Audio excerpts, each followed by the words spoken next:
महत्त्वाचा सगळ्यात पहिला विषय होता तो महानगरपालिकेमध्ये 3 वर्ष जो गाजत असलेला हॉस्पिटल आणि मेडिकल कॉलेज, त्याची आज कोर्टामध्ये अंतिम सुनावणी आहे आणि त्याचा रिझल्ट काय येईल, कसा येईल, त्यासाठी आपण काय वकिलाची कशी व्यवस्था केलेली आहे, कुठल्या पद्धतीने आज आपल्याला निर्णय मिळेल.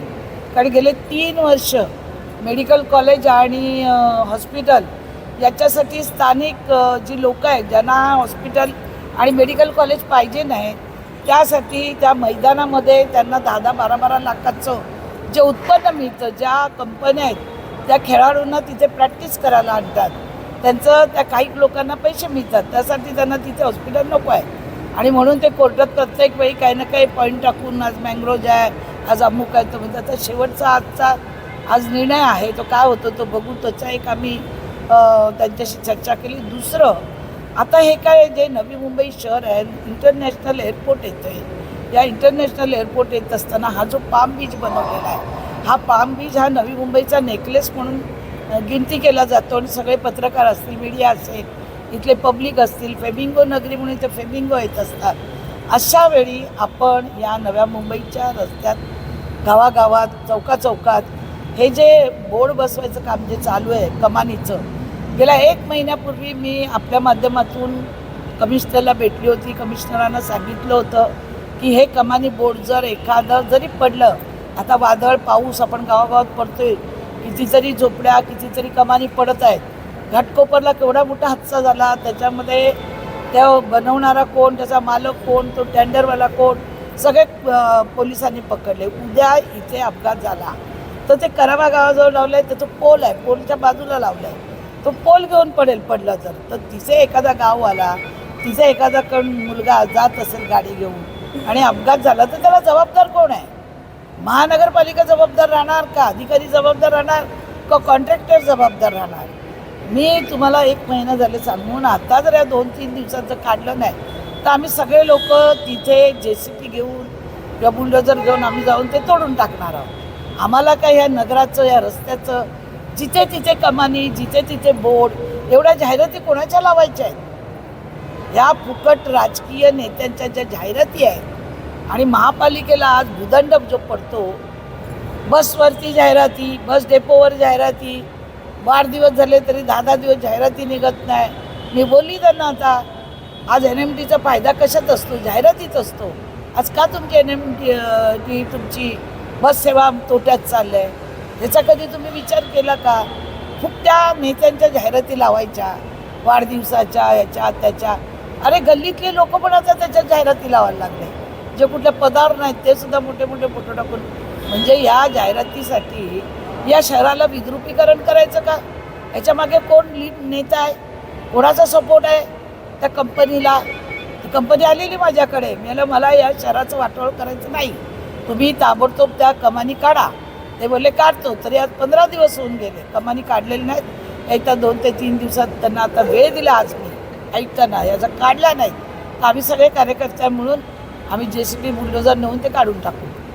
हे जे उपायुक्त होते यांना ज्यावेळी या पालिकेचे आयुक्त तुकाराम मुंडे होते, त्यांना भ्रष्टाचारामध्ये काढलं होतं. त्यावेळी परत या पालिकेने ठेवायला नाही पाहिजे होतं. अशाने काय होतं, इतर जे अधिकारी आहेत ना, इतर जे लोक आहेत, मग त्यांना वाटतं ह्यांना काढून सुद्धा, भ्रष्टाचार करून सुद्धा जर यांना पालिकेत प्रशासनामध्ये परत नोकरी मिळत असेल तर आपण भ्रष्टाचार केला तर काय फरक पडणार आहे?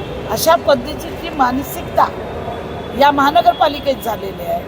आणि त्यांना जे काल पकडलं त्यांच्यावर गुन्हा दाखल झाला पाहिजे, चौकशी झाली पाहिजे की यांच्याकडे थोडा पैसा आला कुठून, काय वगैरे सगळी ती माहिती मी ऐकताना बोलली. ज्यावेळी त्याला काढलं होतं तुम्ही घेणंच चुकीचं होतं. अशाने जे चोरी लबाडी करतात त्यांचं मनोबल वाढतं आणि जे खरं काम करतात पालिकेत त्यांना विचारांना वाईट वाटतं. ते भेटतात, सांगतात की आम्ही काम करतो, आम्ही कधी कोणाचे 5 रुपये घेत नाही, आणि जो घेतो त्याला पुन्हा संरक्षण दिलं जातं. त्यासाठी सुद्धा मी आता ऐकताना बोललेले आहे, पूर्ण चौकशी झाली पाहिजे. आणि या चौकशीच्या माध्यमातून जो निर्णय घ्यायचा आहे तो पोलीस घेतीलच. कारण अशी लोक जर इथे वाढायला लागली पालिकेत तर ही नवी मुंबई महानगरपालिकेचं महाराष्ट्रात, देशात जे सगळे आम्हाला पुरस्कार मिळतात ना, त्याला गालबोट लागल्याशिवाय राहत नाही. आता शाळांना शिक्षक पाहिजे, तर तुम्ही जाहिराती द्या, चांगले प्रोफेशनल लोक येतील, त्या जाहिरातीच्या माध्यमातून तुम्ही शिक्षक निवड करा.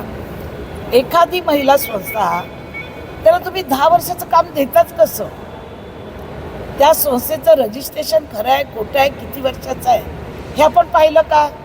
काय इथल्या बचत गट आहेत, इथल्या संस्था आहेत, त्या का त्यांना काय नाही दिलं? कोणाच्या तरी नेत्याच्या सांगण्यावर 33 कोटीचं काम, हा पब्लिकचा पैसा आहे, प्रॉफिट टॅक्स म्हणून, तुमच्या घरचा पैसा नाही आहे. तुमच्या घरातून आणून करा ना तुम्ही. 33 कोटी म्हणजे काय कमी झाले का? कोणी महिला कुठून आली, कोणाची आहे, कुठल्या नेत्याची आहे? इथं का अशोक खरात करायचे आहेत का? अशा संस्था आणून महिलांना बोलवून मग त्यांना कामं देऊन याची चौकशी पूर्ण झाली पाहिजे. मी कमिशनरला पत्र दिलेलं आहे, या संस्थेची चौकशी झाली पाहिजे.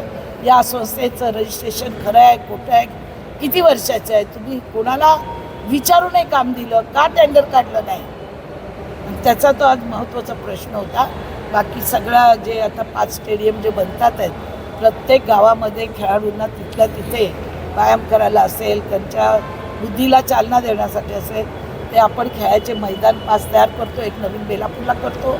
बेलापूरला जे कुस्तीचं मैदान आहे ती जागा आपण शिल्कोकडे मागितली आहे. नेरूरची तांबीची जागा आहे ती बटरफ्लायसाठी मागितलेली आहे. आणि छोटे मोठे लोकांची जी कामं होती, कोणाचं समाज मंदिर आहे, कोणाचं पाण्याचं आहे, कोणाचं मच्छी मार्केटच्या, अशी सगळी कामं घेऊन आज आम्ही आयुक्तांना भेटलेलो आहे. महत्त्वाची 3 कामं होती आणि या 3 कामासाठी आम्ही आज आयुक्तांना सक्त आदेश दिलेला आहे की या कामांची चौकशी झाली पाहिजे. कालच कलेक्टर होता, काय होतं, कुणाचं काय होतं ते आता कळेलच लोकांना.